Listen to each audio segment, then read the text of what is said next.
Hi guys. तो मुझे बहुत सारे कमेंट्स आए हैं कि एलआरडीआई में परसेंटाइल नहीं आ रही है।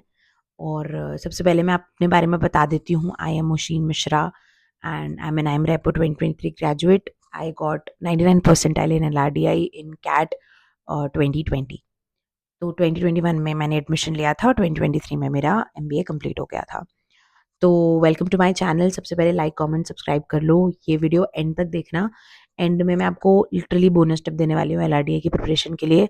उससे पहले हम बेसिक सॉर्ट कर लेते हैं। तो मैं उन लोगों से बात कर रही हूँ इस वीडियो में जिन लोगों का बहुत ही कम परसेंटाइल आ रहा है एलआरडीआई के मॉक्स में। उनसे कभी कभी तो एक क्वेश्चन भी सॉल्व नहीं होता, कभी कभी एक होता है तो नेगेटिव भी चला जाता है। आपकी ये हालत है। सबसे पहले मैं आपको बता दूं, मेरी भी यही हालत थी ड्यूरिंग जून जुलाई। तो डरने की कोई बात नहीं है। कोई टेंशन लेने की दिक्कत नहीं है। आप परेशान मत होइए। सबके साथ होता है, बस टाइम कम है, इसलिए राइट स्ट्रैटेजी बहुत ज़्यादा इंपॉर्टेंट है। अगर टाइम होता तो आप हिट एंड ट्रायल करते रहते आराम से। 1-2 साल है, चल रहा है, ये वर्क नहीं करा, ये वर्क नहीं करा, बट आपके पास वाला टाइम नहीं है। टाइम कम है तो खट खट खट खत्म ऐसे करना है। तो मुझे पता है आप परेशान हो रहे हैं, आपको लग रहा है आपसे नहीं होगा। तो हम एक एक करके बात करते हैं। सबसे पहला और सबसे foremost which I believe in is control the controllables.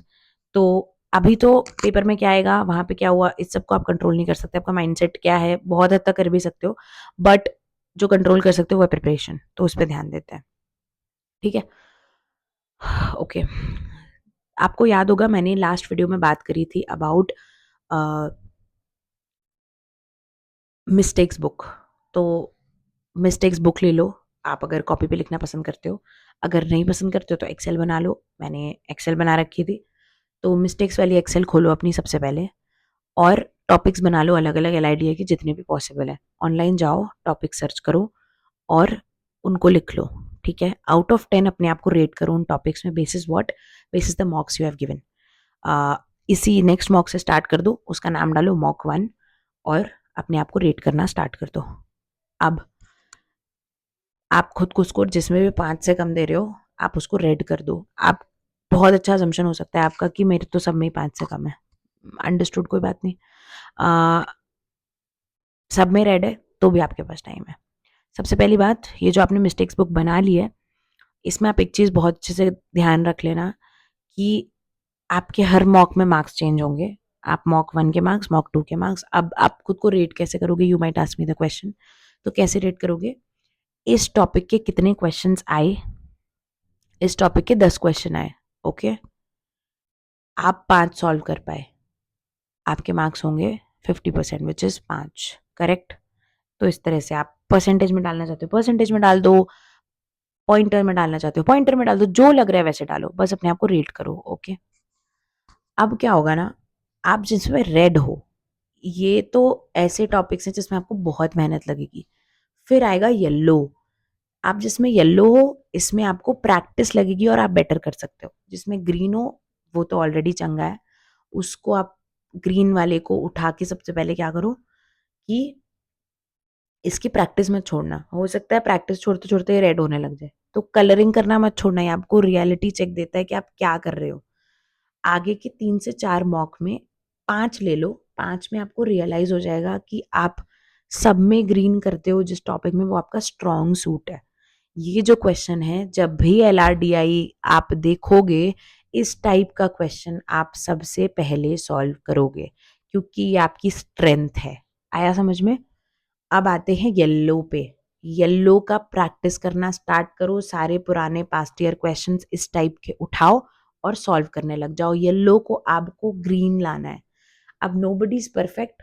Red जो है वो मैक्सिमम येलो हो सकता है ग्रीन भी हो जाए अगर आप कुछ छोटी मोटी गलती कर रहे थे तो ये जो क्वेश्चन है, जब आप स्ट्रैटेजाइज करोगे तो इस टाइप के क्वेश्चन को आखिरी में सॉल्व करना, जब आप रियल कैट का एग्जाम दे रहे होगे।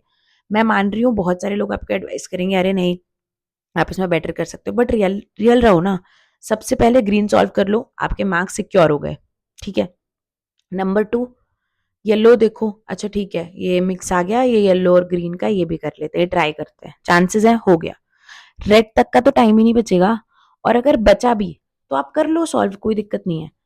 अब आपका जो एम होना चाहिए वो ये होना चाहिए कि ये तो बन गई आपकी स्ट्रैटेजी, ये कैसे आप एग्जाम में स्ट्रैटेजाइज करोगे। इस स्ट्रैटेजी से नेक्स्ट मॉक दो, 5 मॉक के बाद नेक्स्ट जो मॉक है इस स्ट्रैटेजी से दो।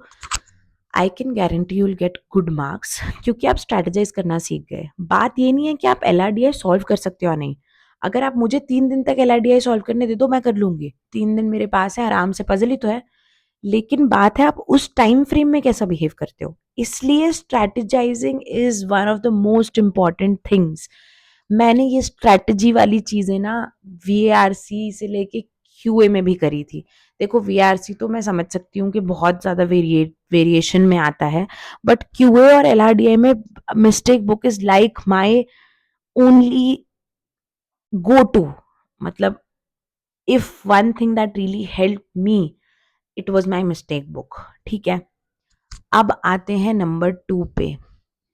LRDI is brain exercise. Brain exercise कैसे बेटर हो सकती है?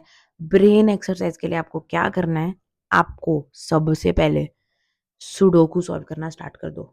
भाई सुबह उठो, चाय पी रहे हो, उठ के आपको लग रहा है कि आ, मम्मी से बात कर रहे हो, हाथ में सुडोकू लो, ऐप डाउनलोड कर लो, फोन तो सबके पास होगा, सुडोकू सॉल्व करना स्टार्ट कर दो। क्यों?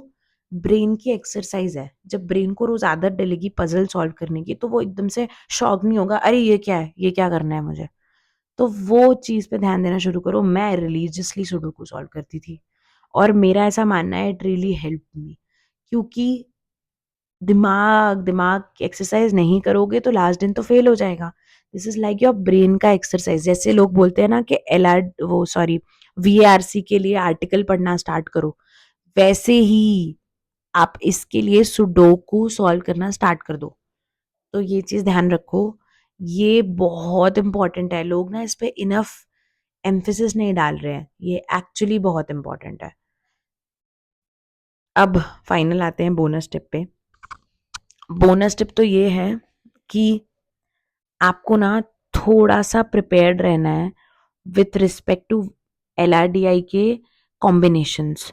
तो येलो ग्रीन का कॉम्बिनेशन एक बनेगा, आपका ग्रीन और ग्रीन का कॉम्बिनेशन बनेगा, ग्रीन रेड का कॉम्बिनेशन बनेगा, रेड रेड का कॉम्बिनेशन बनेगा। LRDI का टॉपिक एक तो आता नहीं है, तो आप क्या करोगे, इस मिस्टेक बुक में कॉम्बिनेशन वाला भी एक सेक्शन बना लो। दूसरा और मोस्ट इंपॉर्टेंट चीज ये है कि आप इस मिस्टेक बुक में आपसे जो क्वेश्चन सॉल्व नहीं हुए वो लिखो, राइट इट और टाइप इट कि this is the way to solve this. हो सकता है वो क्वेश्चन सेम ना आए, लेकिन चांसेस हैं कि वैसा क्वेश्चन कुछ और आ जाए। तो इसलिए आप ये रखना सॉल्यूशंस, ये आप लास्ट में जब आप फाइनली मॉक दे रहे होगे ना, ये तब आपको रिवीजन के लिए बहुत काम आएगा कि आपसे ये चीज सॉल्व नहीं होती है, इसको इस तरीके से करते हैं तो ये सॉल्व हो जाता है। तो इसलिए mock are heart of CAT preparation.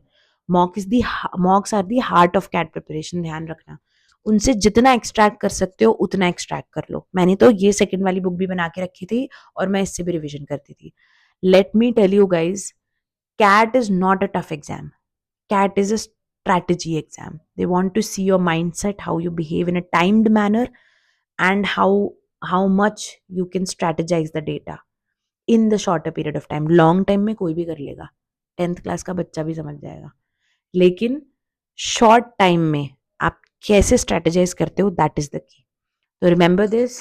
And जो भी अगली वीडियो चाहिए प्लीज टॉपिक डाल दो, मैं जल्दी से वीडियो अपलोड करती रहूंगी। I will see you, bye bye.